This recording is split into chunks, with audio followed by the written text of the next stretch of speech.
Ni saa 6 kamili saa za Afrika ya Kati, saa 7 kamili saa ya Afrika Mashariki. Moja kwa moja na kualika kwa nami mwanzo mpaka tamati mwa awamu hii ya pili ya leo tarehe 24 Machi mwaka 2026. Hivyo ni kualika kwa nami mwanzo mpaka tamati mwa taarifa hii ya habari. Tuanzie Jamhuri ya Kidemokrasia ya Kongo huko Rutshuru. Ni kufuatia wizi wa jana wa zaidi ya dola 70,000 iliyokusadiwa walimu kaskazini na kusini mwa kisiwa cha Ijwi. Kitendo kingine cha ujambazi kiliripotiwa Jumatatu hii Machi 23 huko Rumangabo katika eneo la Rutshuru. Kulingana na vyanzo kadhaa, idadi kubwa ya waasi wa M23 hawajalipwa kwa zaidi ya miaka mitatu, hali inayochangia ukosefu wa usalama unaoendelea katika barabara ya Goma na Butembo.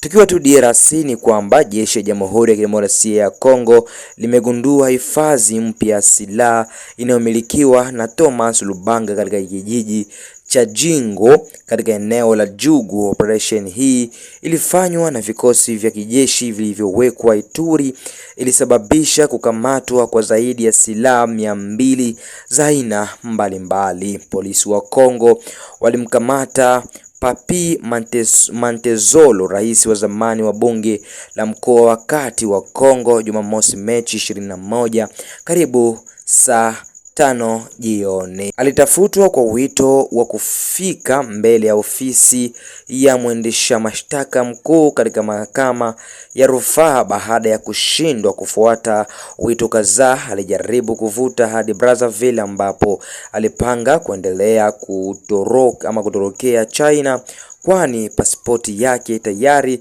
ilikuwa na visa halali ya Kichina. Aliandamana na kaka zake wawili wadogo katika safari hii. Naibu huyu wa mkoa anatumiwa kwa ubadhirifu wa fedha za umma. Mapambano dhidi ya ufisadi, ubadhirifu wa fedha za umma na aina zote za ufisadi yanaendelea. Rais Tshisekedi alikuwa ameweka mpango ama mapambano dhidi ya vitendo hivi vibaya kipaumbele chake. Rais wa zamani wa Kongo anaogopa mgawanyiko wa DRC kama vile Sudan ya zamani ilivyo leo. Akizungumza na chombo cha habari cha Ubelgiji na Libre, Joseph Kabila alisema wengi wanamzungumzia kuhusu utengano, lakini pia alisema mimi nazungumzia Sudanization ya mgogoro wa DRC. Kuna kufanana kati ya kile nchi yetu ilipitia ama inapitia na kile kilichosababisha kuzuka kwa Sudan. Tukiwa tu DRC ni kwamba Francois Robota atoa wito wa kufutwa kwa seneti na mabunge ya majimbo. Katika taarifa iliyotolewa Jumatatu Machi hii 23, Francois Robota ametoa wito wa marekebisho ya kina ya katiba ya Kongo, akisema kwamba malengo ya awali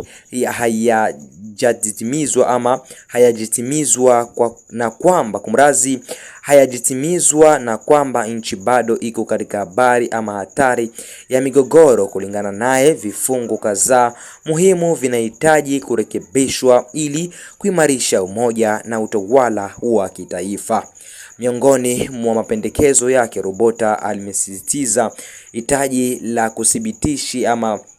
kudhibiti vyema wingi wa kisiasa, kifungu cha 6, na kuzuia kuenea kwa vyama vya siasa, kifungu cha 8, ambacho anakiona kuwa ni hatari kwa mshikamano wa kitaifa. Pia anasisitiza umiliki wa serikali wa ardhi, udongo wa nchi wa chini, maji na misitu, pamoja na anga, maziwa na maeneo ya baharini ili kuthibitisha uhuru kamili wa nchi. Kitaasisi, Robota anatetea kufutwa kwa seneti, kifungo cha 104 na mabunge ya majimbo, kifungo cha 97 ambayo anaelezea kama yanapunguza bajeti na yasiyofaa kumrazi na mabadiliko hadi muhula wa rais ama ya urais wa miaka 7, kifungo cha 70 unaoweza kurejeshwa mara moja tu kwa uchaguzi wa raundi 2, kifungo cha 71 ndani ya mfumo wa urais, kifungo cha 78 ulioundwa ili kuhakikisha uundaji wa serikali haraka baada ya uchaguzi. Hoja zingine muhimu ni pamoja na uhakikisha uraisi ama uraia wa Kongo kwa wale waliozaliwa nchini, kufunga kifungo cha 10, kuitetea ama kuteua magavana na makamu wa magavana moja kwa moja ili kupunguza ukabila, kifungo cha 198, na kuthibitisha tena uhuru wa kitaifa katika mikataba ya kimataifa, kifungo cha 217. Hatimaye alipendekeza kuwaruhusu watu kupiga kura kuhusu mageuzi haya kupitia kifungo cha 220. Francois Rubota pia alijibu matamshi ya rais wa zamani Joseph Kabila kuhusu uwezekano wa Sudani ya DRC, akibainisha kuwa tofauti na Sudani, nchi hiyo imefungwa na uhusiano mkubwa wa kikanda kati ya mashariki, magharibi, kaskazini, kusini na katika DRC na katikati kumurazi. DRC itabaki kuwa moja na isiyogawanyika, alisisitiza, akikanusha hali yoyote ya kusabaratisha kwa maneno. Masanduku ya pesa taslimu yamekamatwa na mamilioni ya dola haiwezi kufutika. Pesa taslimu zinazosambaa kwa uhuru katika Jamhuri ya Kidemokrasia ya Kongo, ambapo karibu dola milioni 2 zilikamatwa katika uwanja wa ndege wa kimataifa wa Njili katika mji mkuu Kinshasa. Waziri wa sheria ameamuru uchunguzi ufanyike na kuonya kuhusu hatari ya pesa hizi zilizokamatwa kutoweka. Kashfa hii imezuia utata mkubwa nchini na kuzuia maswali kuhusu utawala. Aliyekuwa waziri mkuu wa kisosialisti nchini Ufaransa Lionel Jospin amefariki dunia akiwa na umri wa miaka 88. Alijulikana kwa kuongoza serikali mwishoni mwa miaka ya 1990 na pia kugombea urais mara 2, ambapo mwaka wa 2002 alishindwa. Jospin aliwahi kuwa waziri mkuu nchini ya Rais Jacques Chirac baada ya uchaguzi wa bunge wa 1997 uliosababisha serikali ya ushirikiano kati ya vyama vya mrengo wa kushoto na kulia. Donald Trump, wakati akithibitisha kuwa Marekani na Irani zimefanya mazungumzo kuhusu usitishaji wa vita Mashariki ya Kati, ametangaza kuliingiza jeshi la nchi yake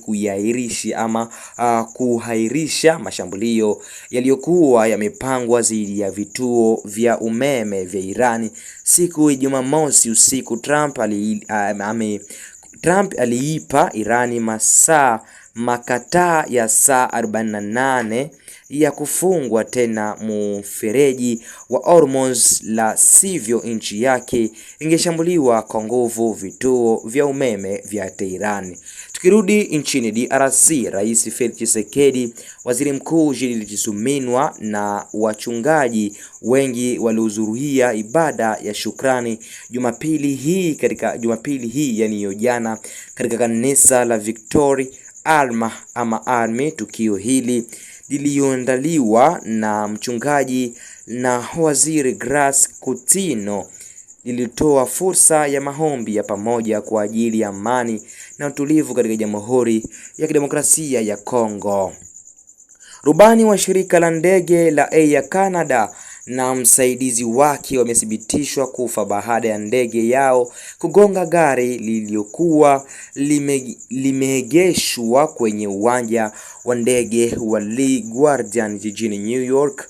Ndege hiyo iliyokuwa na abiria 76 iligonga gari la zimamoto wakati ilipokuwa ikitua kwenye uwanja huo. Kwa sasa uwanja huo umefungwa kwa muda kutokana na tukio hilo. Kulingana na shirika la habari la NBC, watu wengi kadhaa wamejeruhiwa kwenye ajali hiyo. Jiji la Kinshasa linajadiliana ama linajiandaa kuandaa toleo la 3 la jukwaa la uchumi kati ya DRC na Angola kuanzia Machi 31 hadi Aprili 3 mwaka huu 2026, chini ya mada ujumuishaji wa kikanda na biashara ya mpakani. Tukio hili linalenga kuimarisha uhusiano wa kibiashara kati ya Kinshasa na Luanda. Air Congo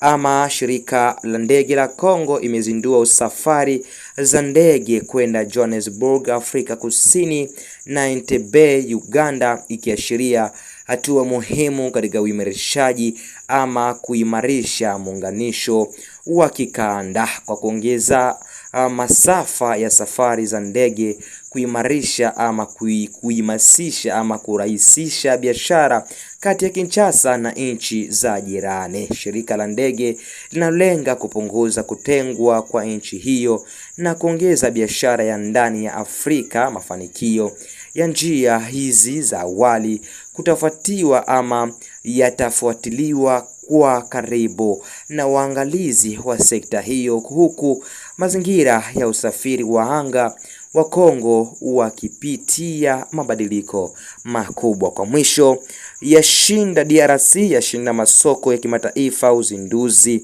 wa wiki ya utawala bora na viwango Kinshasa Machi 23 mwaka huu. Ushirikiano mpya wa kiuchumi kati ya DRC na Uingereza unatutaka kurekebisha mbinu zetu ili kutumia Ufaransa ama fursa katika soko la Uingereza kwa ufanisi. Ni kwa kuzingatia hili kwamba pamoja na mwenzangu kutoka Wizara ya Viwanda